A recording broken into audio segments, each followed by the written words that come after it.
Journey to the end of the earth by Tishani Doshi. इस video में आज हम जानेंगे अंटार्कटिका क्यों पृथ्वी के इतिहास की चाबी है, जलवायु परिवर्तन का इससे क्या संबंध है और लेखक तिशानी तोशी हमें इस यात्रा के माध्यम से क्या महत्वपूर्ण संदेश देना चाहती हैं। अगर आप बोर्ड परीक्षा, सीयूटी या स्कूल एग्जाम की तैयारी कर रहे हैं तो ये वीडियो आपके लिए बड़ी इंपॉर्टेंट है। तो चलिए शुरू करते हैं। अबाउट द राइटर, हमेशा की तरह तिशानी दोशी एक इंडियन पोएट, डांसर और राइटर हैं जिनका जन्म चेन्नई में 1975 को हुआ था। उन्होंने कविता, निबंध और ट्रेवलॉग्स वगैरह लिखे हुए हैं। उनकी जो वर्क्स हैं वो इन्वायरमेंट पे, आइडेंटिटी पे और ह्यूमन रिस्पॉन्सिबिलिटी पर आधारित हैं। Journey to the end of the earth ये एक गैर काल्पनिक नॉन फिक्शन ट्रेवलॉग है, राइट।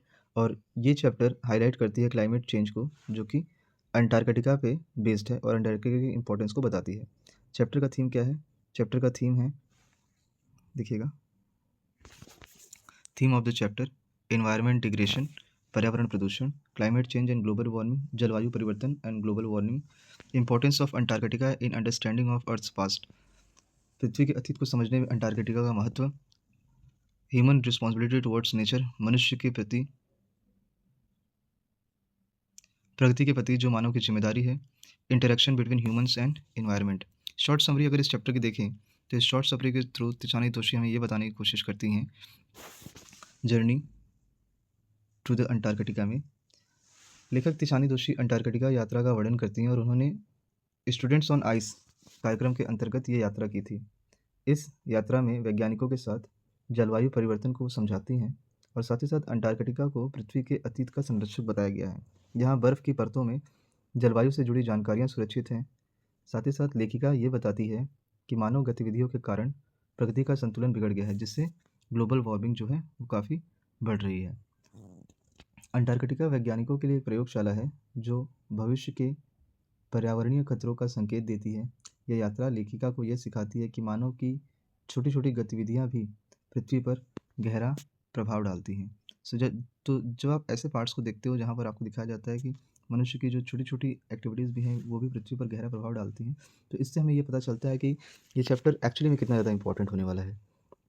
इम्पोर्टेंट की पॉइंट्स जो आप एग्ज़ाम में यूज़ करें और आपको इससे बेहतर मार्क्स मिले, क्लास 12th के लिए तो स्पेशली है ये। तो आप इसमें देख रहे हैं कि यहाँ पर अंटार्कटिका सबसे ठंडा, ड्राइएस्ट और तेज़ हवाओं वाला कॉन्टिनेंट है, राइट। इसके बाद आप नेक्स्ट लाइन में देखेंगे, it preserve earth geological history. ये मानव के पृथ्वी के भूगर्भीय इतिहास को सुरक्षित रखता है। Climate change affects the entire planet. Antarctica stands on warning for the future. Small human action have long term consequences. इसके साथ ही साथ मानव सभ्यता पर्यावरण संतुलन का कारण है। जलवायु परिवर्तन पूरी पृथ्वी को प्रभावित करता है। अंटार्कटिका भविष्य के लिए चेतावनी है और मानव की छोटी क्रियाओं के लिए दीर्घकालिक परिणाम होते हैं। मतलब जो छोटी-छोटी एक्टिविटीज़ आप कर रहे हैं कि ठीक है, नेचर है, क्या ही होगा, लेकिन उसका एक बहुत ही दीर्घकालिक परिणाम होता है। इस चैप्टर में जो इम्पोर्टेंट कैरेक्टर हैं, 3 इम्पोर्टेंट कैरेक्टर यहाँ पर दिखाए गए हैं। पहला है तिशानी दोशी, जो कि राइटर हैं और नरेटर हैं, साइंटिस्ट और रिसर्चर जो स्टडी कर रहे हैं क्लाइमेट और एनवायरनमेंट पे। स्टूडेंट्स ऑन आइस टीम है, जो कि लर्नर है, क्या करने आया है वो? Exploring Antarctica. नोट है, no fictional character, it is a non fictional travelogue. Fictional का मतलब ये होता है कि अपने से बना के लिखा गया है, कल्पनात्मक। और जब कोई नॉन फ़िक्शन होता है तो इसका मतलब उन्होंने उस चीज़ को वहाँ जाके देखा है, फ़ील किया है। Short question answer 30 to 40 words में जो लास्ट 15 ईयर्स में आए हुए हैं। पहला क्वेश्चन है, why is Antarctica called store house of earth history? Antarctica को पृथ्वी के इतिहास का भंडार क्यों कहा जाता है?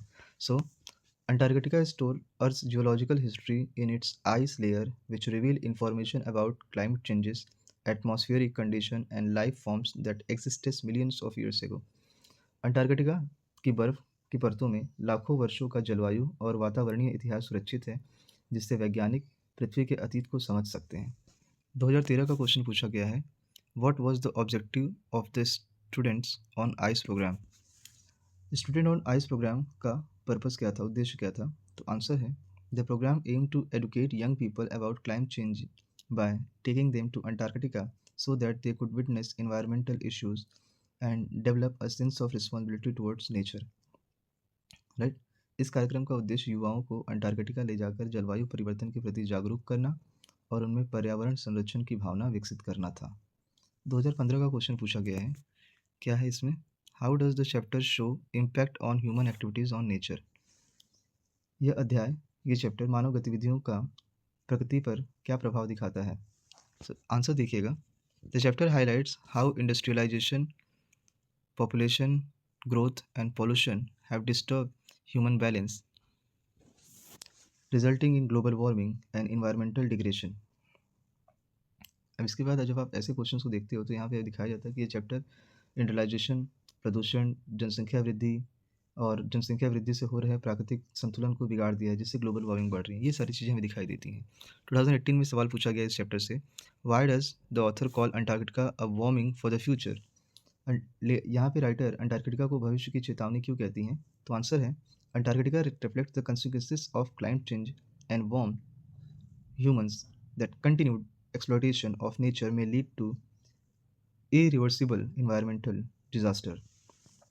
तो अंटार्कटिका जलवायु परिवर्तन के प्रभावों को दर्शाता है और चेतावनी देता है कि प्रकृति के शोषण से गंभीर पर्यावरणीय संकट आ सकता है। तो मतलब आप जितना ज़्यादा मात्रा में कंज्यूम करेंगे, आपका जो इन्वायरमेंट है वो उतना ज़्यादा ही खराब होता जाएगा।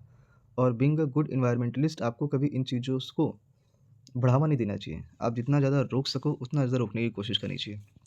2020 का क्वेश्चन है, what message does author convey through her journey? देखिए, मैसेज वगैरह वाले, थीम वगैरह वाले जहाँ क्वेश्चन आए वो चाहे शॉर्ट में है या लॉन्ग में है, वो बड़े आपके इंपॉर्टेंट हो सकते हैं। तो राइटर अपनी इस जर्नी से क्या मैसेज दे रही हैं? तो राइटर ये कन्वे कर रही हैं that human must respect nature and understand their responsibility to protect the environment for future generation. So writer यहाँ पर मैसेज देती हैं कि मनुष्य को प्रकृति का सम्मान करना चाहिए और भविष्य की पीढ़ियों के लिए पृथ्वी की रक्षा करनी चाहिए। अगर आप पृथ्वी को, जनरेशन को सेव करके रखेंगे तो ही चीज़ें काफ़ी बेहतर हो सकती हैं। लॉन्ग क्वेश्चन आंसर जो इस चैप्टर से आए हुए हैं, describe how Antarctica helps understand climate changes. So मैं इसे आपको एक्सप्लेन करके बता देता हूँ। I hope you will get it that. Antarctica की जो आइस है, आइस की लेयर, वो पृथ्वी के जलवायु इतिहास का रिकॉर्ड रखती है। वैज्ञानिक इन परतों के अध्ययन से तापमान, कार्बन स्तर, जलवायु परिवर्तन को समझते हैं। यह महाद्वीप दर्शाता है कि तापमान में मामूली वृद्धि भी पारिस्थितिक तंत्र को प्रभावित कर सकती है। इससे भविष्य के जलवायु खतरों का अनुमान भी लगाया जा सकता है। 2016 का क्वेश्चन है, how does journey transform the author's perspective? तो अब इस चैप्टर को अगर आप देख रहे हैं तो यहाँ पे बताया जाता है कि यह यात्रा लेखिका के प्रकृति की नाजुकता का एहसास कराती है। विशाल और शुद्ध वातावरण देखकर वो समझती हैं कि मानव इंटरफेयर ने ही एनवायरनमेंट को कितना नुकसान पहुंचाया है। यह एक्सपीरियंस उन्हें पर्यावरण संरक्षण के प्रति जागरूक बनाता है। 2019 का क्वेश्चन पूछा गया है और 2019 के क्वेश्चन में क्या आया है यहाँ पर देखिएगा। The chapter is strong yes the chapter is a strong environmental warning justify. यह चैप्टर एक शक्तिशाली या सशक्त पर्यावरणीय चेतावनी है, स्पष्ट कीजिए। तो ये चैप्टर दिखाता है कि जलवायु परिवर्तन ने पृथ्वी के सबसे दूरस्थ भागों को भी प्रभावित किया है। अंटार्कटिका प्रकृति की संवेदनशीलता का प्रतीक है। लेखक तिशानी दोषी वैज्ञानिक तथ्यों और व्यक्तिगत अनुभवों के माध्यम से मानव को चेतावनी देती हैं कि प्रकृति की उपेक्षा विनाशकारी परिणाम ला सकती है। तो हमें जितना ज़्यादा हो सके अपने नेचर को सेव करके रखना चाहिए। अगर हमने अपना नेचर सेव करके रखा तो यही हमारे लिए और हमारी फ्यूचर जनरेशन के लिए काफ़ी ज़्यादा हेल्पफुल होगा। एग्जाम टिप्स जो इस चैप्टर के लिए बड़े इंपॉर्टेंट हो सकते हैं वो ये हैं, देखिएगा। जब भी आप इस चैप्टर को लिखें तो याद रखिएगा अंटार्कटिका का मेंशन करें warning plus laboratory plus history के माध्यम से। नेक्स्ट में यूज़ कीवर्ड्स आप मेंशन करें क्लाइमेट चेंजेस, ग्लोबल वार्मिंग और रिस्पॉन्सिबिलिटी के बारे में। जो कोड एग्जाम्पल आपके हो सकते हैं वो आइस लेयर्स हो सकते हैं, कार्बन रिकॉर्ड हो सकता है। स्टोरी टेलिंग से बचें क्योंकि जब भी आप एनालिटिकल चैप्टर के जो क्वेश्चंस होते हैं, जब आप उनके आंसर लिखते हैं तो समरी ना लिखें, एनालिटिकल आंसर लिखें। Legal length matters in CBSE evaluation, right. Most expected question जो 2024-25 के लिए हो सकते हैं शॉर्ट और लॉन्ग की कैटेगरी में। तो देखिएगा, significance of Antarctica, role of students on ice program, human impact on environment, Antarctica as a climate indicator. और जो लॉन्ग क्वेश्चन हो सकते हैं इस चैप्टर से वो ये हैं, Antarctica as a warning for a mankind, message conveyed through the journey, importance of environmental responsibility, relationship between human and nature. So इस पूरे वीडियो में आपने देखा कि किस तरीके से राइटर तिशानी दोषी अंटार्कटिका के कॉन्टिनेंट के बारे में बता रही हैं। आई होप आपको इस वीडियो में पूरी जानकारी मिल गई होगी। प्लीज़ भी अगर कुछ रह गया है तो प्लीज़ कमेंट बॉक्स में कमेंट करके जरूर बताएं। Will try to solve it out your problem. Till then, signing off, see you in the next video while completing this journey. Signing off. Bye. Jai Hind everyone.